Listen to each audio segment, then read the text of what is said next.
Yo guys, what's up and welcome to episode 100 of our Reddit series where Karen tries to break into a store and then tries to quickly escape from the crime scene. Because we have a special episode today, we actually have two guest readers today, one of them being OMD, my British friend, and my girlfriend. So thank you very much for sticking with me so far, and I hope you will continue to watch for another 100 episodes. So let's dive right in. No mister, I definitely do not work here. This took place some years ago. I was 30, skinny and pretty in a fairly wholesome sort of way, all of which is relevant to the story. I had gone through a difficult breakup with the result that I had spent a year renting rooms in a couple of different house shares. Finally, the time came when I could have my own place again and I was really excited. I had found an attic flat in a large house that had been converted into 4 apartments and it was absolutely perfect. I shared an entrance with the flat below, but no worries because we each had our own intercom. I briefly met my neighbor, a slightly eccentric, middle-aged lady who seemed to value her privacy. It all seemed too good to be true. Over the next few weeks though, I started to wonder about her. She seemed to have a lot of visitors, some of whom I had met on the stairs at all hours of the day. Occasionally, she would open her door to my visitors as they came up the stairs, which was a bit odd. Still, she was a good neighbor and obsessed with security, so it worked well for me. One sunny day, I was heading down to the local coffee shop, and as I left the building, I saw a bloated, sweaty man standing outside the entrance, fiddling with his phone. I smiled politely and went on my way. I was halfway down the drive when I heard Sweaty Man's reedy voice. Sweaty Man, "Excuse me." Me turns around, "Hello? Can I help?" At this point, I should say that I was wearing a long denim skirt and a modest top. It was an outfit one could easily wear to church, and in fact, I had done on several occasions. Back to the story. SM, "Do you do home visits?" Me, "What do you mean?" SM, with furtive urgency, "Do you do home visits?" Now, despite all the church going, 30-year-old me was very streetwise, and in an instant everything fell into place. Me, icily polite, "I'm sorry, I don't know what you mean." SM, "But you work here." Me, extremely politely, "Work here? What on earth do you mean? I live here in the top flat." Sweaty Man at this point backs up, muttering apologies and fluttering his arms around awkwardly. I said a cheery goodbye and went on my merry way for my almond latte, feeling ickily flattered. And that, my friends, is how I discovered that I lived above a... Well, what did he live above? You tell me in the comments, because due to YouTube's insane censoring practices, I cannot say that word. This story is by Philosopher Raven. The phone call. I know we have all had those phone calls. The one from customers after they get takeout and something was messed up. They can range from the upset woman who got the chicken when it was supposed to be steak, who just wants it to be comped the next time she comes in, to the raging man who found one onion in his taco and is planning to drive to the store to scream at the manager and wants everyone fired. It is always a little nerve-wracking when you deal with these phone calls. The procedure for my store when getting one of these phone calls is to get a manager immediately. But I feel like I can deal with these customers better than my managers. And my managers all know this, so I'm allowed to take these calls. It was a busy Thursday evening because we have had a burrito special, so the store was slammed. We also have Uber Eats, which means we have Uber drivers coming in and out getting takeout orders. If you know anything about Uber Eats, they can sometimes write comments to specify certain things that they want done. After we slowed down a little bit, we got an Uber order, and in the comments the man said, "Could you please add napkins and draw a smiley face on something to make me a little happy tonight?" Of course, after I showed all of the servers, we all freaked out and decided we could write him so many notes just to brighten up his evening. We ended up making over 50 notes, including jokes, drawings and little stories, and an extra side of Quizno. I felt really nice being able to do something for someone. So as I was getting ready to clock out, one of the other servers comes and gets me and says there's a man on the phone and wants to speak to a manager about something, but they're all busy, so could you take this? Of course, I'm like, oh geez, I do not want to be dealing with this right before I leave, but I reluctantly agree and ask him how I can help. He proceeds to tell me that he was the one who placed the Uber order, and after receiving all of the notes, he just wanted to call and say thank you. He started to cry on the phone, and I didn't know what to say, so I just told him that we loved serving him and we hope to continue to do so. He told me that he wishes he was able to come to the restaurant but hadn't been able to leave his house in years. His little splurge every week was ordering takeout from our store. I started to tear up and ask him to hold on for a minute. I got all of the servers and put him on speakerphone. I said, "Hello from Chain Mexican Restaurant, and we all just want to say have a great night." And all of the girls got the cue and saying have a good night. "Enjoy your burrito. We can't wait to do this next week." I took the phone off speakerphone after everyone had said something. I told him that he was now not only a valued customer but also a friend. Now I'm sitting in my car crying thinking about this stranger, and I hoped that we helped him. I don't work here, lady, but this is too wholesome to tell you that. This happened a few hours ago. I was bumbling my way around the aisles of a busy supermarket, hungry, tired, and just wanting to get home and get my dinner like the rest of the customers at that time of day. As I was absent-mindedly perusing the clearance section, I heard a lady say, I looked at her and she seemed as if she was looking over my shoulder. I thought she was talking to the person behind me, so I went back to digging through the mountain of eggs and cress sandwiches, praying for something cheap and tasty. She then said, "Excuse me," and I turned to her just as she asked if I would read the label of the curry she was holding in her hand. Light bulb moment number 1, this lady is partially sighted and might be my girlfriend. I said, absolutely, and read her the packaging.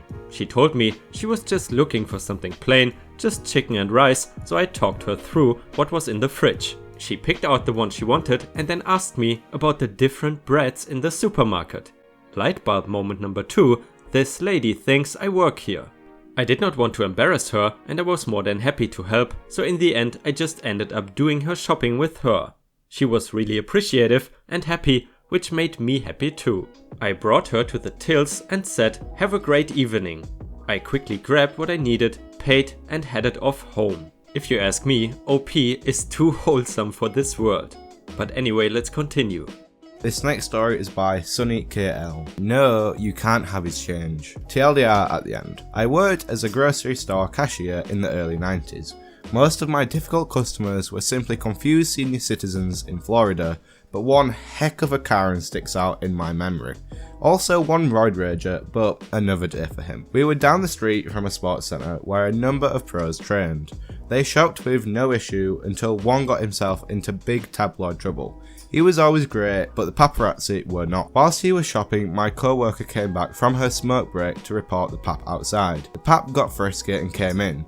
That was strictly against company policy, but the pap was an ass about it. He wound up screaming assault when our manager wouldn't let him further into the store. I headed back to give the athlete a heads up. I offered to let him leave out of the back. He handed over 2 20s and said to keep the change. I went shopping for duplicates of his stuff so I could ring it up and not mess up the inventory. Also, I had no idea how else to handle getting the money into the store coffers without my register coming up way over. Bad metrics. When I finished ringing it up, a Karen appeared out of thin air. She wanted to know what I was doing. I explained. She saw me put the money in the register and make change. I was legitimately not sure what to do with it. I couldn't take tips, only the baggers could. My manager was still arguing with the paparazzi and waiting for the cops. I set it to the side and turned to Karen to figure out what she wanted as her stuff wasn't on the belt. Karen wanted to know what I was going to do with that money and why it wasn't secured in the register. Was I stealing it? So I explained. She demands, "Give it to me!" I was at no on that. I didn't know what I was supposed to do with it, but not give it to Karen. She started having a screaming fit that I was stealing from the store and tried to grab the cash. I snatched it up first and stuffed it in the charity bin, figuring that would end that. Nope, she kept screeching and tried to open the charity bin for her money. 2 cops arrived then and split up between the incidents. Karen's story changed as soon as she saw the cops. Also her demeanour. Suddenly she was super sweet. That was her stuff I just rang up. Now I wouldn't give it or the change to her. I'd stuffed the change in that bin and she was trying to get it back. I needed to be fired and arrested. Meanwhile, Karen had still her full car right behind her. I suggested playing the security tapes. The cops liked that idea. Karen kept smiling sweetly and telling me how I was about to learn what it's like to get fired, how I should have given her the money. It would have been no skin off my nose, but now she's going to destroy my life. I had to listen to this crap for quite a while because the paparazzi is screaming First Amendment, and it takes time for the security tapes to be pulled and reviewed. Sure enough, I can be seen arriving with a basket/money well before Karen shows. She spluttered and insisted both were hers. She was shopping for a friend and I'd been helping her. They pulled more tape. I was never anywhere near Karen while she was shopping. The cops looked to my manager. Does he want her arrested or escorted out? Our national never likes to approve bans from the store without arrests. So, arrest. Karen flipped out, screaming that she'd never touched the money or the stuff. She'll sue. Karen and the paparazzi both left in cuffs. They got to share the back of a police car. I think they deserved each other. I don't know what charges, if any, stuck on either of them. Security footage and statements were taken. At least it completely ruined both of their days, and we had their cars towed. The gentleman you just heard was OMD, my British friend, and he also has a fantastic Reddit reading channel, so I suggest you check him out. Feel free to leave him some nice comments, because I think that would make him happy. Lady smashes glass door because I won't let her inside business I don't work at. My best friend and roommate works at a small independent print shop as a graphic designer. We live in the burbs and the shop is located downtown about half an hour from our house. Oftentimes I will be downtown for an appointment of some kind and will ride home with her rather than take the train. Usually by 4 PM the only people left in the shop are her and a specific co-worker, so I will just hang out in the front area of the shop with my laptop. At 5 PM they lock the door and then both of them gather their things up over the next 15 to 20 minutes before actually leaving. They are often out of sight, packing up in the bag. Last Friday was one such day. At around 5:10 a lady came up to the door of the shop, a glass door. She saw me sitting there and started tapping on the door. I looked up and said, "The shop is closed." She yelled back, I have a question. I pointed at my wrist and said loudly, "I'm sorry, the shop closes at 5 and I don't work here." She grabbed the handle on the door and started shaking it as if she could magically make the door open, and then started pounding on the door again. So I set down my laptop and walked over to the door. She screamed, I only have one question. Can you let me in so I can talk to you? At this point, screaming was really not necessary as we were only separated by a glass door. I said, "Ma'am, I don't work here and the door is locked from the inside by a key I don't have. I cannot let you in." She screamed, Why are you being such an asshole? I know you're close, but it's one question. Then to emphasize her point, she slammed her open palm on the glass door, which absolutely shattered. Honestly, I've never seen anything like it. It's not like it cracked and spiderwebbed out, it just went to shards and fell to the ground. Fortunately, I had stepped back. The lady blinked in shock and then started to speed walk away. Fortunately, we are in a massive metropolitan city and I was able to follow her only half a block before I saw a police officer standing on the street. The officer walked us both back to the shop with the woman ranting about how it was not her fault and if I had just let her in, blah blah blah blah blah. She called for backup and 2 more officers arrived. And by this time, my friend and her co-worker had come up front. They took another officer back to look at the security footage, which is digitally captured, and that was pretty much that. Lady got arrested on the spot and I had to give a statement, and I'm told I will probably have to testify in court on behalf of the shop owner to get a civil penalty added onto criminal charges and help them avoid small claims, which I will gladly do. You know, you gotta love how people actually commit a serious crime and then they try to run away. If she could have stayed and explained that she was simply too excited, it was an accident and so on, she would maybe only have to pay for the door. But obviously doing stuff like this and then trying to escape is very, very bad. So a customer reaches into her bra. Lots of women wear bras. I would say a majority of women wear them to support their boobs and to look/feel nice. there's a small minority who also seem to view their bras as magical extra pockets in which they can store money, their license, their credit cards and their crystals. Betty Bra, BB, comes into the store on a fairly regular basis, usually to complain about how overpriced everything is, while pointedly mentioning the store owner by name and archly looking at me as though she expects me to fall to my knees and beg for the opportunity to give her a discount because she knows the owner. You and a million others, BB. Store owner freaks out if I give a refund one day after the 14-day return policy, so no dice on discounts from me. Anyway, today Betty Bra was complaining about the price of our tumbled crystal selection. You know, the kind you could buy a handful of them for $2 at those natural wonder stores in big malls back in the 90s.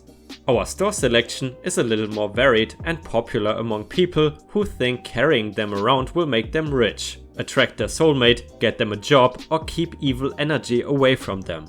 Some of these people may possibly be crows in disguise, and I don't put anything past customers these days. So, BB is walking around the tables with the selection of tumbled crystals in their various boxes and complaining. BB: why does store owner price these so high? I can buy the same ones cheaper at another new age store. Me: no idea, ma'am. I have nothing to do with the purchasing or pricing. And, thinking of course, why don't you just go to another new age store and buy them there, for F's sake. BB: and why would this rose quartz be so much more expensive than this one? Me: one is a small tumbled crystal and the other is a larger natural crystal.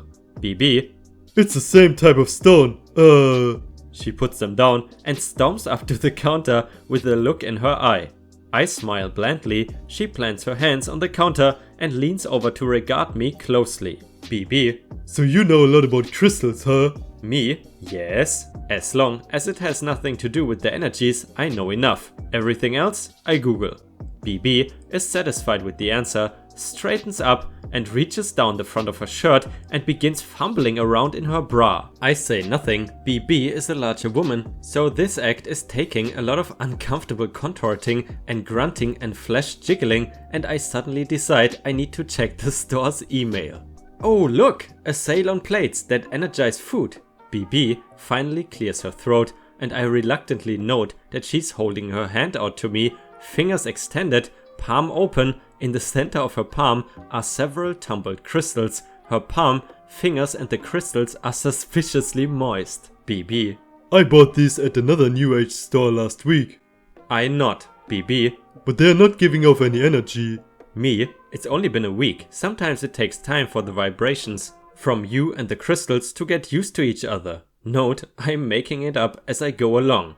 BB looks thoughtful but keeps her hand out. My own hands are firmly on the computer keyboard. BB: maybe, but I would appreciate if you tried them out. Store owner would not have hired you if you were not sensitive to energy. The store owner hired me because I lied my butt off about my metaphysical and otherworldly experiences, because I know my way around computers and programs and graphic design, and the other employees have an average typing speed 20 words per minute combined, and because I'm a chump for applying for this job in the first place. BB wants me to touch her boob crystals, her damp boob crystals, not just touch them, but feel their energy. I promptly balk. Me: I'm afraid I can't. BB looks offended. Why not? Oh, so many reasons. Chief among them, the boob sweat still glistening on the crystals beneath the fluorescent lights. Me: I'm not comfortable touching another person's, crystals, especially when they have been so close to you. The, energy, you see, it will mess up my own. BB stares blankly at me for a moment, then her eyes widen. BB: oh my goodness, you're an empath, aren't you? I completely understand. I'm one too, and I cannot stand eating out because of all the collected energies in the silverware. It really gives me indigestion. Especially at the Olive Garden, since it's right by the senior home. All the energy of those old folks can really mess up your system. I nod understandingly, whatever it takes to not touch sweaty boob crystals. She shoves the boob crystals back into her bra like someone stuffing a turkey for Thanksgiving. Her hand, wrist and most of her forearm vanishes down the front of her shirt until only her elbow is visible. The contortions and grunting resume, and once more I find myself completely absorbed in reading about the benefits of charging an apple with positive energy from a crystal plate. Ions are mentioned a lot. Some higher retail power was with me because BB, per her complaining about the prices, was not interested in buying anything and left without touching anything with her boob moistened fingers.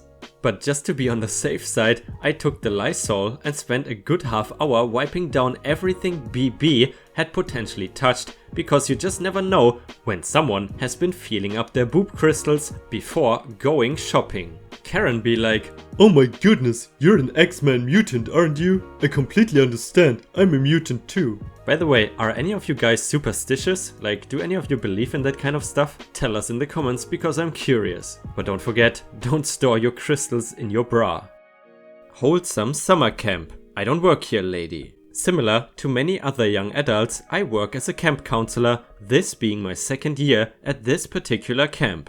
2 days a week, we go to a local pond to go swimming, and we go on a big field trip once a week, today being one of the field trip days. Whenever we go on field trips, we have all the kids and counselors wear these bright blue t-shirts with obnoxiously large and yellow lettering all over the front and back for quick identification for campers and counselors. We went to a small water park with only a few water slides, a kid area and a floating obstacle course.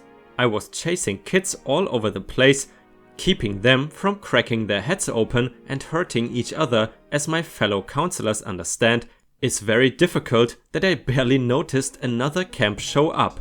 All of them were wearing completely different colored shirts. So honestly, I cannot blame the woman in the story for what happened. I just got off of a slide with a particularly scared little girl off a slide when a woman I did not recognize came up to me, pointing at 2 boys from the other camp. Are these two with you? Before I could respond no, worried that they were misbehaving and did not want to face someone's wrath for kids I was not even responsible for, she kept going and broke into a massive grin. They have been so polite. They get off the chair they were sitting into my husband and I, without us even asking, after seeing us searching, and have been cracking jokes the whole time. They are absolutely hilarious. You better let the parents know they have done a wonderful job raising these fine boys. I stood in shock for a few moments, definitely confused by what just happened, and instead smiled and thanked the woman, promising that I would let their parents know. It was such a welcome change from the stories I usually see on this sub, and it just warmed my heart, so I wanted to let other people hear it too. If you have watched until here, please don't forget to give me some stars in the comments and like the video if you want to support me. By the way, the wholesome cute voice you heard was obviously not mine. Instead, it was my girlfriend's voice, so please don't be too hard on her.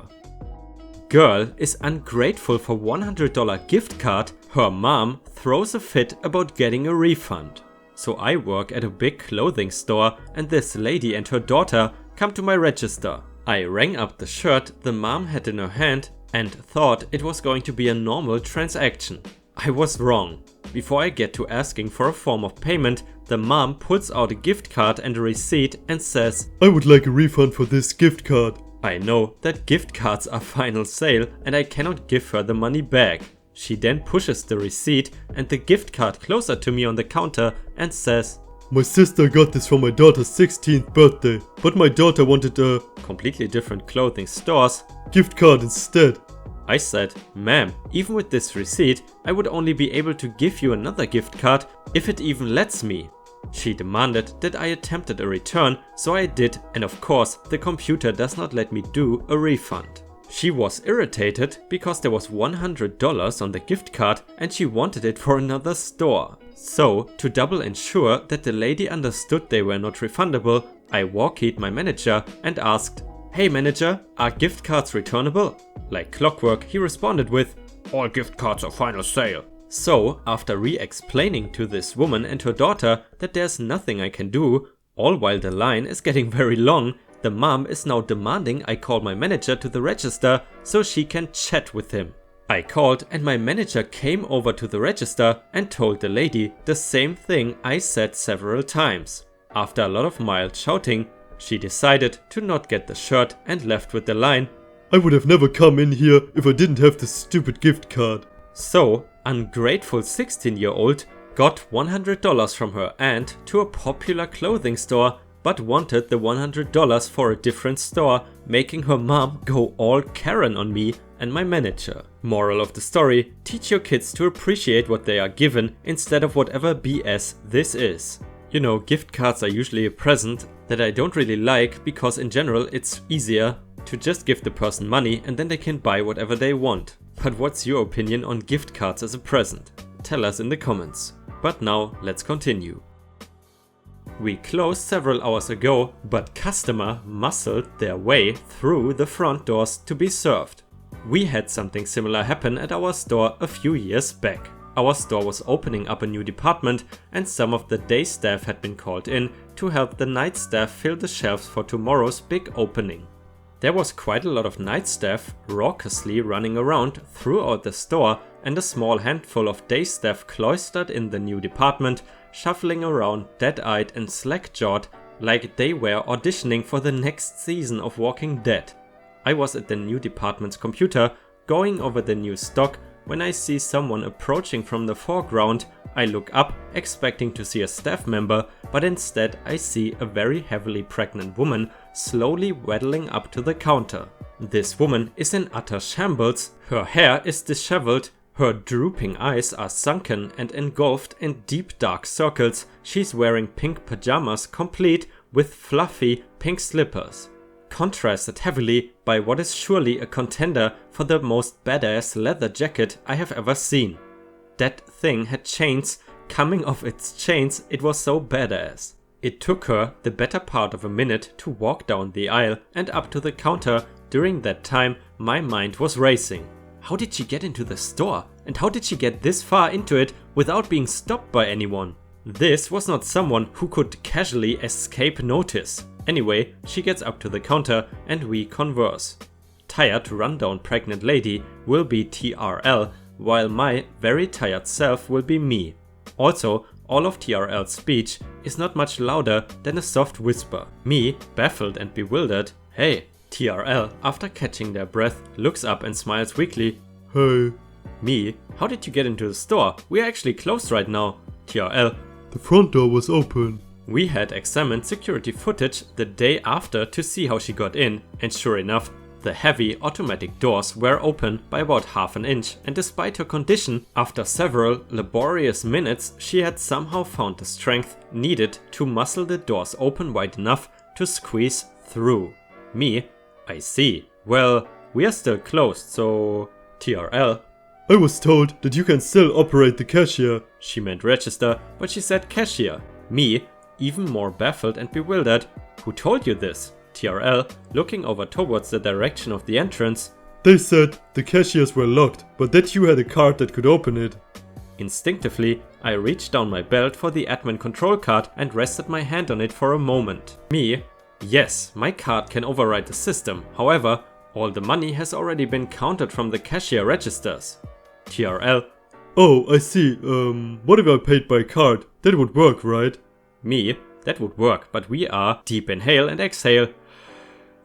"Closed, but I suppose you've already come this far. Okay then, sure, let's do this." TRL, "Oh, thank you. This is greatly appreciated." Turns around and starts waddling off. Me, "Wait, this register is not operational yet. Once you have your items, take them to the register at the front, the one closest to the exit. I will be there." TRL smiles and then nods. So she waddles off a great deal faster than she had arrived, as if possessed of newfound purpose. Meanwhile, I shook off some of the night's zombification and I slowly shuffled my way to the front of the store. After about 10 minutes later, I saw her waddling into view and towards the counter. She was carrying her single item in both hands and with great care reverently placed it atop the counter.